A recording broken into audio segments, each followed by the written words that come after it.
if we follow the news closely, again, when we look at international crisis, and also we have to look at this, what we call international power, we're going to bring one country into our conversation, which is China. A nation constitute 1.4 billion people. Now, in the year of 2023, this year is rather significant, and given the fact today that China actually celebrates the Belt and Road Initiative.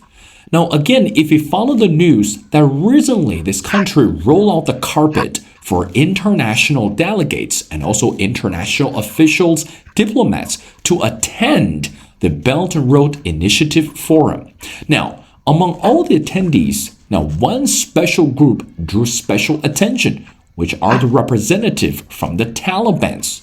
If you follow our show closely, that over the years we've been reporting regarding the human rights crisis and the violation in the nation of Afghanistan, because currently it's being ruled by the Taliban. But meanwhile, some international economists start to question the motivation behind Chinese investment into the nation of Afghanistan, particularly the diplomatic relationship with the Taliban as well. Is it concerning? And if so, how should we evaluate and also the measure at this moment between the two countries, or should we say between China and the Taliban? Well, ladies and gentlemen, it's my great honor to invite our distinguished speaker, and who is Dr. Shanti D'Souza. Again, Dr. D'Souza is a founder and the president, and again, she's a visiting faculty at the Naval War College. Well, Dr. D'Souza, and welcome to The Missing Piece. Thank you. Thank you for having me here. Well, Dr. D'Souza, again, as we mentioned before, initially when I discovered you, because this amazing article that you wrote, and which is entitled China's Belt and Road Initiative and the Taliban's Economic Dreams. Now, let's get the question started. Dr. D'Souza, as we mentioned before, Belt and Road Initiative is rather important for China, and particularly this year.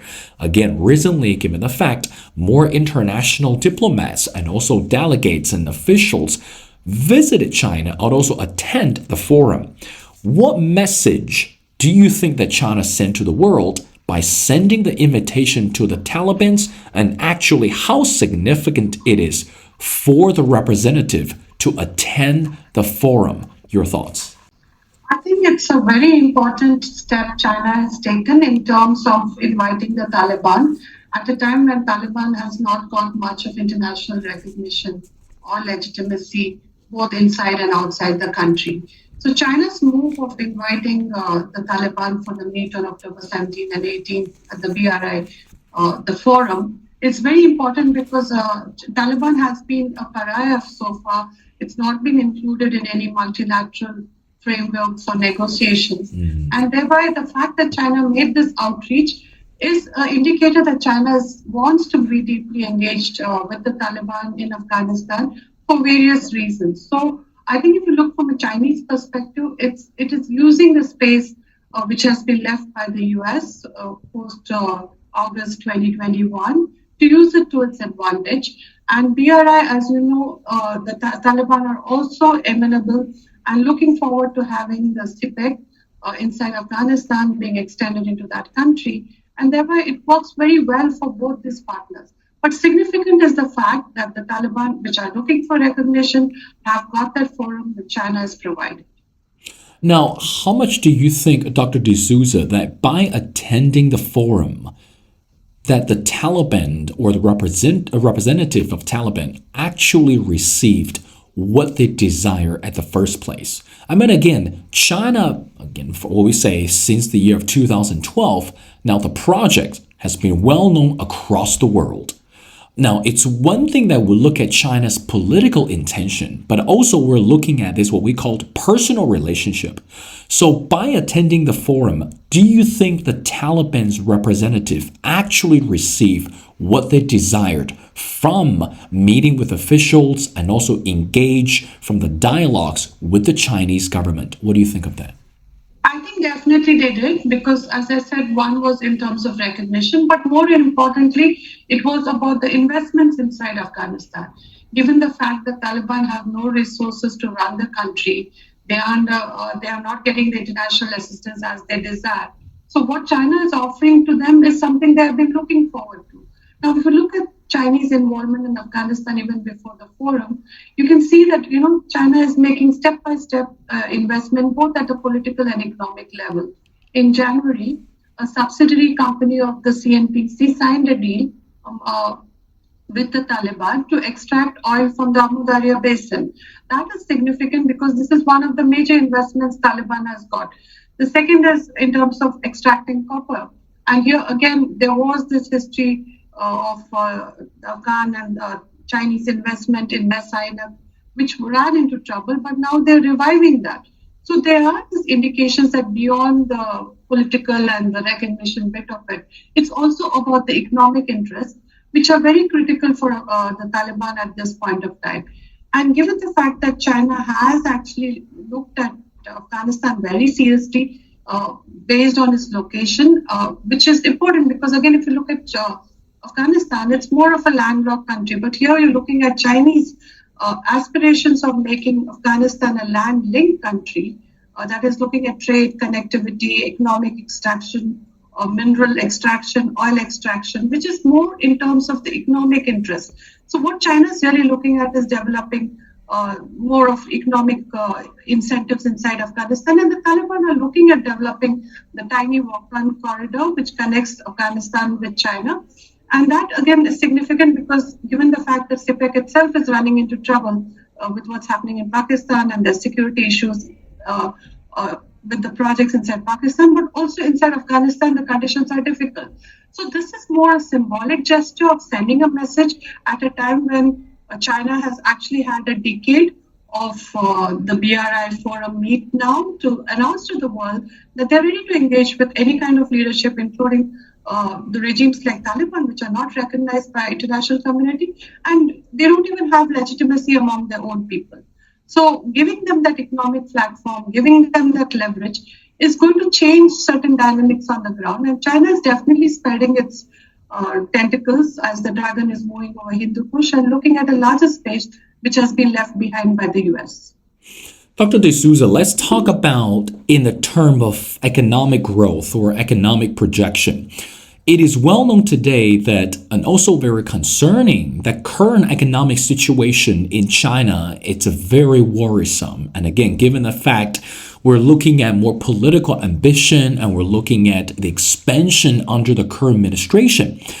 But meanwhile, how do you think that we can understand this economic partnership between China and Afghanistan today? I mean, again, we all know that China has been very much interested in investing and also, we'll say, seeking out much greater ideal partnership with the countries in the Middle East. But at this moment, given the fact that China today, this economic uncertainty, or we call the economic slowness, how much do you think it could actually impact this economic relationship between China and Afghanistan? Your thoughts?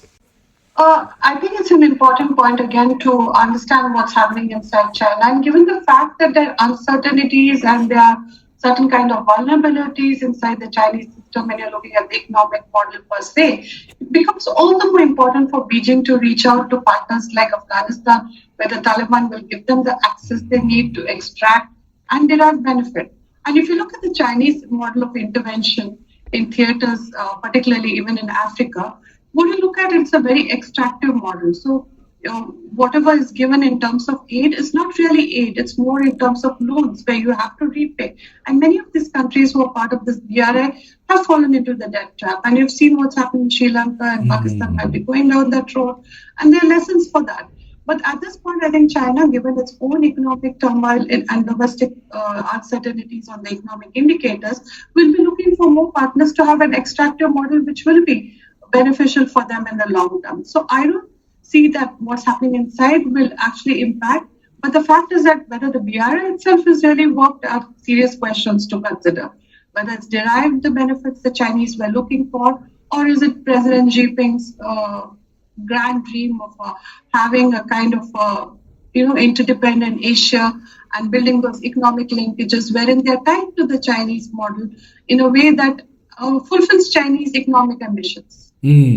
Dr. D'Souza, again, going back to the article, you mentioned that China actually started numerous projects in the nation of Afghanistan. Of course, that again, we work closely with the Taliban, but some of the projects that happened to be incomplete, or some of the projects that happen to be a disaster or failure to some extent.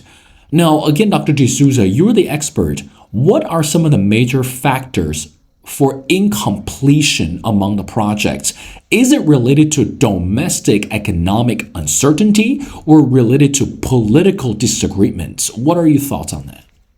I think you need to understand that when Chinese investments occur in a particular country or region, they are more in terms of deriving profit rather than helping the locals. So that is one fundamental issue which runs into trouble even now with the Taliban. So they have signed the deals with the Chinese company and they find that there's not much employment happening.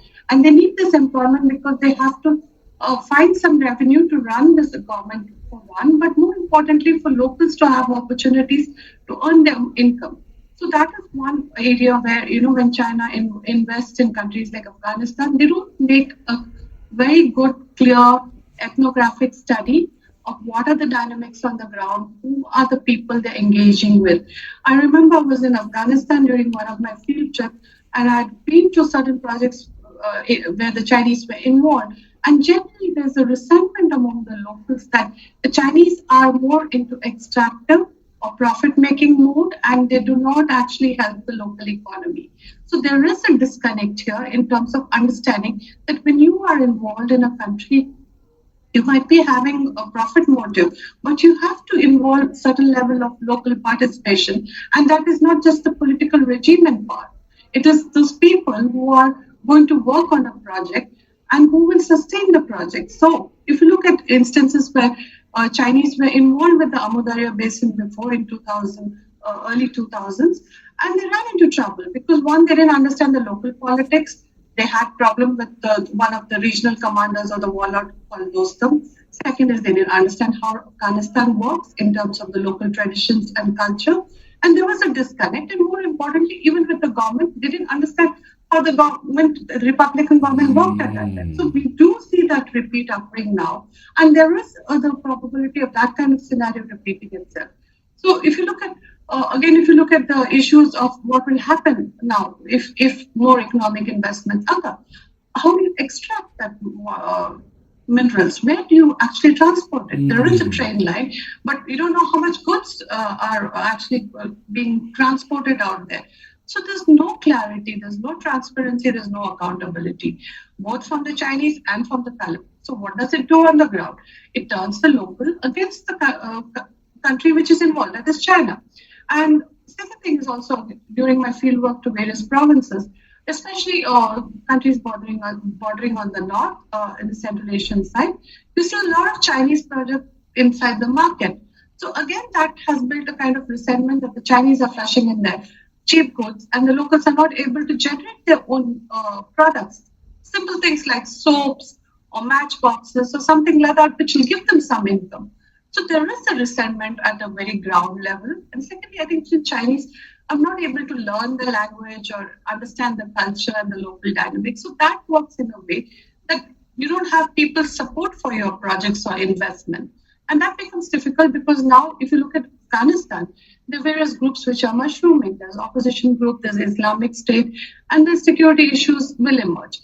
And also, like, for instance, when they invested in Messina, they hit an archaeological site. And I think you have to do a geological study before getting into investments. And the conditions in Afghanistan were such, even now they are so, that you actually can't have that kind of study being done. So what kind of investment is China really looking at when they think they'll derive profit from it? But on the other hand, if China goes the way it does and doesn't have the local people's support, then even the Taliban will not be able to hold on to the Chinese doorlords for very long. Because at the end of the day, it's about actually people participating in these projects or the regime benefiting from it. And if the CPEC has to be extended and has to work in Afghanistan, you clearly have to look at the conditions on the ground. And Chinese do not see the condition on the ground or do not do anything to help improve the conditions on the ground. So what will occur gradually is as China moves ahead and gets more of its people involved, there could be huge security risks, there could be economic backlash, and there could also be a political uh, outrage over things about how China is doing things in Afghanistan, which is completely foreign to most of the Afghans. Dr. D'Souza, again, I really appreciate that you used the statement. It's crucial that not only for China, but also for any other countries, it's important to study the geography first before we can actually put in investment or potentially throw the interest of investment into the picture. Now, I want to go back to the article. I want to read something to you and I want to ask you an explanation. You mentioned that today, and I quote, Taliban police depleted the country's skilled workforce and accelerated the brain drain. Excuse me, it's Taliban's policy. Now, what does that mean that you say today Taliban's policies that depleted the country's skilled workforce and accelerated the brain drain? And don't you think that it will be a foolish idea for the Taliban to drive out the intellectuals and push away all the smart people? I mean, again, this is the country that needs growth, and this is the country needs attention and support and help. What is the meaning behind that statement, Dr. D'Souza? Well, as you remember what happened on August 15, 2021, when Taliban captured power, there was a total chaos in Afghanistan, particularly you've seen the media images coming out of Kabul, where people were fleeing the country, and even now people are leaving the country. And I'm talking about that significant population who, in the last 2 decades of the international intervention, had been educated, had been tech savvy, had been involved in running the governance and infrastructure projects in Afghanistan. Those people are the ones who left. And also, there was significant population of the Afghan diaspora who had come back after the 2001 intervention, and they were working in Afghanistan. They left. So there was a huge gap in terms of the capacity inside Afghanistan. There was a brain drain. Well, educated, literate technocrats left the country, and that vacuum the Taliban have not been able to fill. Now, if you look at the Taliban's governance issues, they don't have anyone to run their administrative structures. And this brain drain in terms of people who were having that capacity, leaving the country, leading to a vacuum inside the country, has not been filled. So this is a serious problem for the Taliban, even till date. And that's when you see them, swinging from one position to the other when it comes to attacking the officials and people associated with the previous Republican regime. They actually went very, very harsh on them. They went identifying them, killing them, neutralizing a lot of people. And so people left the country. There was targeted killings. There was arrest occurring. And that occurred at a very local level. And what we saw on the international media is that Taliban is very amenable to dealing with people who are educated, would let people continue what they do. They can, all those media statements which kept coming out was more in terms of a kind of tokenism, in terms of getting some kind of recognition and legitimacy from the international community. So on the leadership, you did see some segment of it who was so-called moderate Taliban making those statements. On the leadership level, the ones who are in Kandahar, who actually control the council, are ideological zealots who have not changed their position. And on the ground, you had these local commanders who had the free way to do what they want. So there are issues in which how the Taliban did not have a clear policy of how to deal with the previous regime officials. And when they left, that gap has not been filled. So the fact that the Taliban is not able to run the government the way it should itself is affecting them. And that's just not in terms of getting recognition from international community. It's more about the people. So if the people do not get their basic services delivered and there is issues of governance, then there is a resentment building inside the pockets. Now, what is the Taliban doing? Are they trying to train their own people? Yes, they are, but not to the level they should be. So there is a complete pushback in terms of what their policies have been. There has been a pushback in terms of how much of the international community can be engaged in. So what Taliban really needs to do is that, given the fact that a significant number of people left the country and are still leaving, they have to retain certain capacity to let these people run the governance structures, the projects which we're working on the ground, For example, the electric stations where people were trained and you need electricity, so you have to retain them. So you can't impose your harsh uh, religious edicts on people who are basically changed. Now, Afghanistan is not what it was in the 1990s. A lot has changed in the last 2 decades, where people have been exposed to the international media and to the outside world. So their thinking has changed. For the Taliban, it's important to retain that kind of leverage inside the country so that people don't leave and there's a total state collapse in terms of administration and governance. Dr. De Souza, two more questions before letting you go. Now, let's talk about China again. Because again, we're looking at the country which is governed and ruled by the Taliban. Of course, we know it's one of the most notorious governments in the world today. But meanwhile, China has been well known for not interfering with any domestic political changes. And again, we're only looking at from this economic standpoint.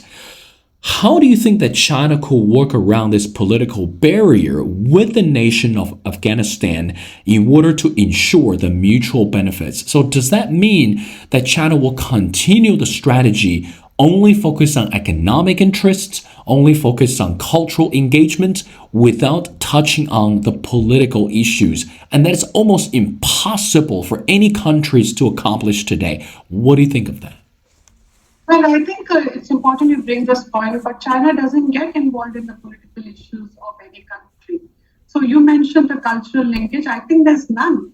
I don't think they have built a cultural aspect of it. It's purely economic. And at the second level, it's security, because China does have concern about the Uyghur Muslims, and in a way, working with the Taliban helps them. They always work with the Taliban, or even during the 1990s, they were the first to reach out to the Taliban. They maintain contacts with the Taliban and will continue to do so. The Chinese position has been very clear. They don't actually go on about telling how to run a government or what kind of political system or political model you should be having.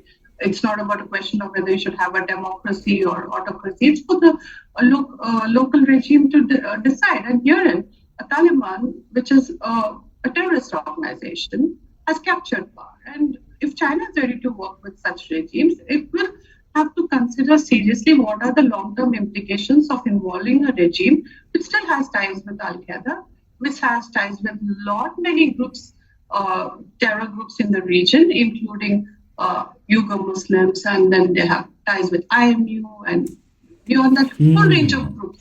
So it's actually a melting pot of terrorist groups in the region. I mean, that space which has been left and the lack of governance and the lack of opportunities for people is a recruitment ground. And you do see that spread in terms of Islamic State. So if China thinks that it's not going to interfere in telling the Taliban how to run the government, and there is resentment building in, and also the Taliban is supporting a lot many terrorist organizations. So indirectly, you are supporting terrorist groups around the region, and that could have implications for China's security as well. So China can't turn a blind eye to what kind of political system or what kind of regime they're dealing with. They have to take a more realistic stand of, understanding that this regime is going to have this kind of implications. So how does China deal with it? Lays out conditions, which China doesn't do. So when it gives aid or gives loans, it does give in terms of only repayment, but not about what about the deliverables on the ground. So that is an important element, I guess, in terms of, whenever you support or work with regimes like Taliban, which is a reality today, but how do you engage them and what do you derive out of that engagement? What are the indicators? What are the yardsticks you're looking at in terms of achieving certain deliverables and change on the ground? And for every country, including China, instability in Afghanistan is not going to be of any advantage. There is a new great game going on in Afghanistan with every country trying to vie for its influence. Russia is involved, Iran is involved, Pakistan is involved, China is involved. And China is moving in pretty fast. But the faster you move in, you have more dangers lurking behind. So if you don't take into consideration of what the regime is, what are its political implications, the security and economic implications of such engagement, I think China will be going down the same path other countries have gone. Dr. De Souza, I want to wrap up our conversation by asking you the last question. By looking at this partnership between China and Afghanistan, how do you think that could impact the relationship between Taliban and Pakistan? Again, going back to the article you mentioned, ever since August 2021, Taliban Pakistan relations have been on a downslide. So, in other words, do you think that this ideal relationship between China and the Taliban could actually bring something negative upon the nation of Pakistan as well? Your final thoughts. Well, there's no direct correlation, but as I mentioned in my article and as my work depicts, what we did see is that Taliban had sanctuaries inside Pakistan after the 9/11 intervention, and for the last 2 decades they were based in Pakistani cities. They have very close ties with Pakistan. And given the fact that they were able to capture power so dramatically and so quickly and occupy the seats of power in Kabul was a surprise to both for the Taliban and Pakistan, because Pakistan lost significant leverage which he had with the Taliban. And after that, we did see after August 2021 that things, there was a classic blowback in terms of how Taliban was not really heeding to the concerns and requests by the Pakistani government, especially with the support it gives to the TTP, that is a Taliban Pakistan.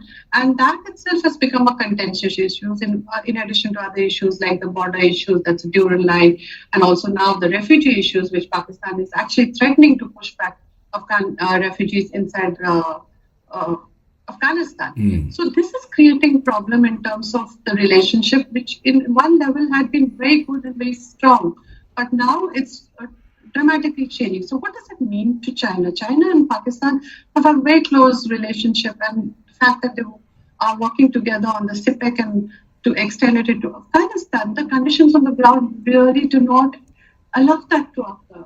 And the fact that Pakistan itself will be very unsure because the way the security is evolving in that country, and whether they'll be able to protect those projects, whether Afghanistan will be able to protect the projects. So China needs to make a clear study of where it stands in its relationship with Pakistan and Afghanistan, and how do you actually have a joint strategy of working together. But that will depend a lot on the conditions on the ground, which are changing rapidly. And it's a very fluid situation at the moment. There's a lot of uncertainty. Any investment inside Afghanistan and Pakistan will be problematic for China if it doesn't take it into consideration of what really is happening in terms of the economic, the political, and the security dynamics in both these countries.